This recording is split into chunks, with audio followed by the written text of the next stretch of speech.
And Infrastructure Committee. We've got 7 members present, so we do have a quorum. We'll begin with our public comment period. We did not have anybody sign up in advance of the meeting for public comment. Is anybody that's joined us out there in the gallery wishing to make a public comment to the Transportation and Infrastructure Committee? Seeing some head shaking back there and seeing no one coming forward, so that will conclude our public comment period for this committee. I have a proposed consent agenda which includes every item on our committee agenda except for item 1. Item 1 is RS 2025-1059 by Toombs, Porterfield, Gadd, Bradford, Welsh, and Allen. Do any other items besides committee item 1 need to come off for questions, comments, discussion, anything of that nature? All right, I'm going to read the captions for the proposed consent items. First, we have committee item 2. This is RS 2025-1067 by Cap, Toombs, Porterfield, and Gamble, a resolution approving a preliminary engineering agreement between CSX Transportation, a Virginia corporation with its principal place of business in Jacksonville, Florida, and the Metropolitan Government of Nashville and Davidson County to facilitate the replacement of an existing bridge on Eastland Avenue. Committee item 3, this is RS 2025-1068 by Taylor, Toombs, Porterfield, Gadd, and Welsh. This is a resolution approving a Bloomberg Philanthropies Asphalt Art Project grant application from Bloomberg Philanthropies to the Metropolitan Government, acting by and through the Nashville Department of Transportation and Multimodal Infrastructure for a Jubilee Bridge area revitalization project to address pedestrian safety and enhance the vibrancy of pedestrian spaces by improving the aesthetic and functional value of these sites. Committee item 4, this is RS 2025-1069 by Druffel, Toombs, Porterfield, and Gadd. This is a resolution approving an intergovernmental agreement between the Metropolitan Government of Nashville and Davidson County by and through the Nashville Department of Transportation and Multimodal Infrastructure and the state of Tennessee by and through its Commissioner of Transportation for the installation, operation, and maintenance of transportation art on the TDOT retaining wall located at 214 Old Hickory Boulevard. Committee item 5, this is RS 2025-1070. 1070 by Gamble. This is a resolution authorizing 2317 12th Avenue South LLC to construct, install, and maintain an aerial encroachment at 2317 12th Avenue South. Committee item 6, this is RS 2025-1071, a resolution authorizing VC by Coupin and Gamble, a resolution authorizing VC Restaurant LLC to construct and install an aerial encroachment at 300 Commerce Street. Lastly, bill on second reading, we have item 7. This is BL 2025-744 by Toombs, Porterfield, Gadd, Gamble, Parker, Welsh, and Allen. An ordinance approving a greenway conservation easement between the Metropolitan Government of Nashville and Davidson County through the Metropolitan Board of Parks and Recreation and Habitat for Humanity of Greater Nashville, Inc. for greenway improvements at 3028 Glenwood Drive.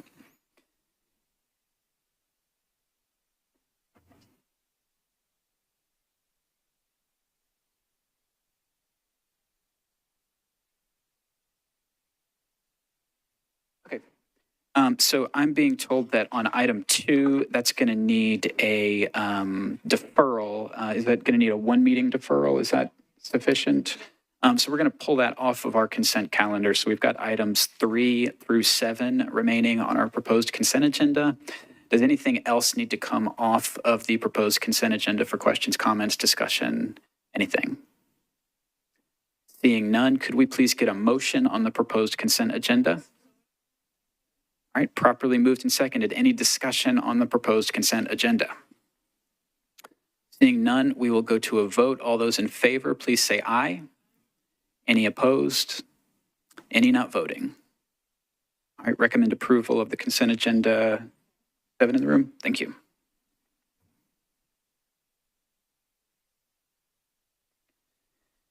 All right, that brings us back to our first item not on consent. So this is committee item 1. This is RS 2025-1059-1059, a resolution accepting a Bloomberg American Sustainable Cities Program grant from Bloomberg Philanthropies in partnership with the Bloomberg Center for Public Innovation at Johns Hopkins University to the Metropolitan Government, acting by and through the Office of the Mayor to pursue transformative solutions together with community partners that address long-term solutions combating climate change. And this is sponsored by Toombs, Porterfield, Gadd, Bradford, Welsh, and Allen. Could we get a motion on this, please? All right. Been properly moved and seconded. So I pulled this off of consent just to get a little bit of context from the administration. Reading through the exhibit, the attached exhibit, it talks about federal funding and how this would intersect with that. And I was just hoping we could get a little bit of context from the administration, and then any other questions that members have, we'll get to. You're recognized. If you'd please introduce yourself, sir. Thank you, Mr. Chair. Dave Rosenberg, the Mayor's Office. So Nashville has been selected as one of 25 cities to join the Bloomberg American Sustainable Cities Initiatives, aiming to reduce emissions, further adaptation to climate change, expand economic opportunity, and improve lives. As a participant, we will receive a 3-person innovation team for 3 years, as well as technical assistance and other resources to help create solutions using a 14-month design process. With regard to the funding question, Bloomberg has acknowledged that the federal funding landscape significantly changed since this was first sent our way, and they're working to identify alternative funding sources that can be sought as uncertainty reigns. Thank you for that additional context. Do we have any other questions, comments on this item? All right, I'm seeing none. So we've got a motion for approval before us. We will go to a vote. Seeing no other discussion, all those in favor, please say aye. Any opposed? Any not voting? All right, recommend approval, 7 in favor, 0 against. We are at 8 now, 8 in favor, 0 against. All right, and committee item 2, this is RS 2025-1067-1067. I've already read the caption into the record, so we are good there. Could we get a motion on 1067, please?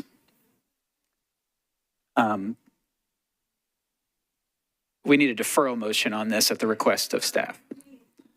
All right, we have a deferral motion on the floor. Any discussion on 1 meeting deferral? Could we get a brief explanation as to why the deferral is necessary? My apologies. You're on.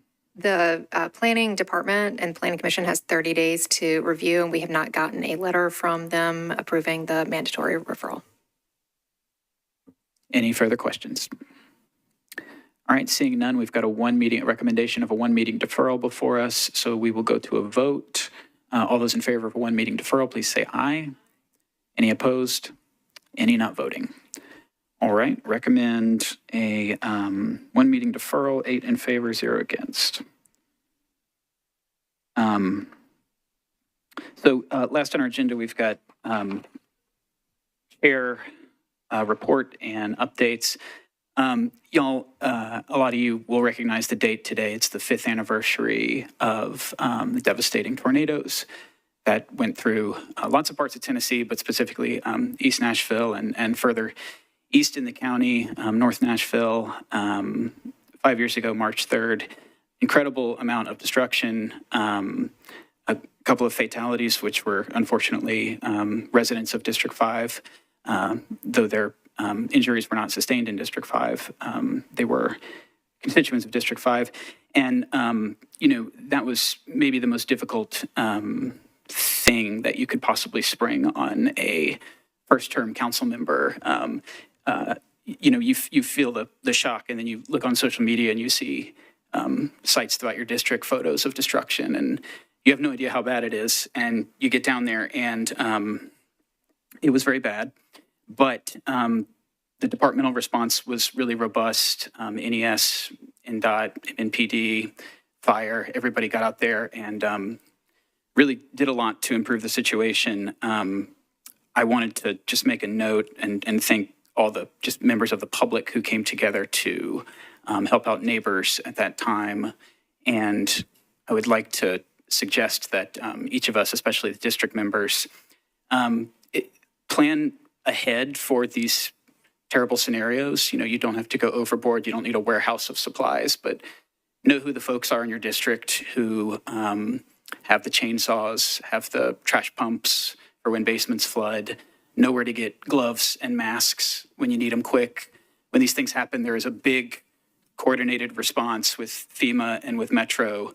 And what you'll find is that sometimes you just need to get a smaller thing done a lot quicker.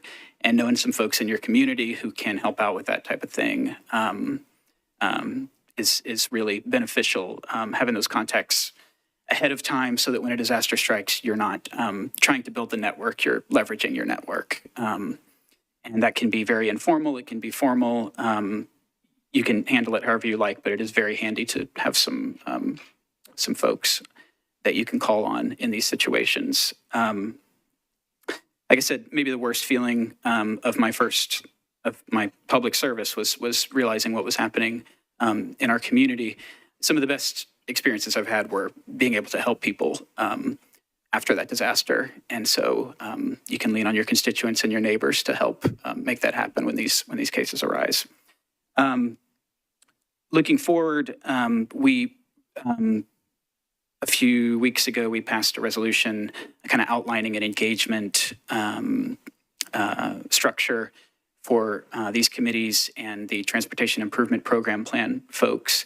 And we have tentatively, I think we might have locked in a date of March 31st for a first update to this committee and possibly the other called out committees of Planning and Zoning and Budget for the Transportation Improvement Program team to come and update us on what is going on with all of that. So the first meeting in April is going to be April 1st, the first council meeting. Committees will be that Monday, March 31st. So probably regular time, but I will work with staff and make sure that we have a good start time that's going to allow us plenty of time for discussion with the Transportation Improvement Program team. So look forward to that on March 31st. Anything else from committee members that you'd like to include in this period? We've still got some time on the calendar. Councilmember Benedict, you're recognized. Thank you, Chair Parker. Can you do a training course on how to use a chainsaw? I would be happy to. I am not qualified to train others, but there are some really basic things you can do to make it, to be able to safely do that activity. And I recommend finding a certified instructor, but I'm happy to show folks my techniques, yes. Thank you for that. And just obviously you're known for that. So thank you for doing that for your community and also all this update. Appreciate you. Yes. Thank you, Councilmember. Anything else? Councilmember Allen, you're recognized. Thank you, Mr. Chair. We had started up the solid waste subcommittee and then agreed to wait until all these special meetings happen. So just to put a bug in your ear about thinking about when we decided it made the most sense to attach those to other meetings that are already happening. So if you and I can talk about that and get that announced publicly at some time, I think all the special meetings are behind us. And we're about to have a bunch of other budget meetings in front of us. So absolutely. Thoughts on that? So yeah, I mean, like generally when we don't have another presentation, we can certainly, well, not certainly, but we can request that staff find us another 15 to 30 minutes for the regular full committee meeting, and we can, as appropriate, schedule them then. So be happy to, we can work with staff and I'll talk with you after the meeting and we can get a plan for that. Thank you very much. All right, anything else from committee members? All right, seeing none. So with that, I will call this meeting adjourned. Thank y'all.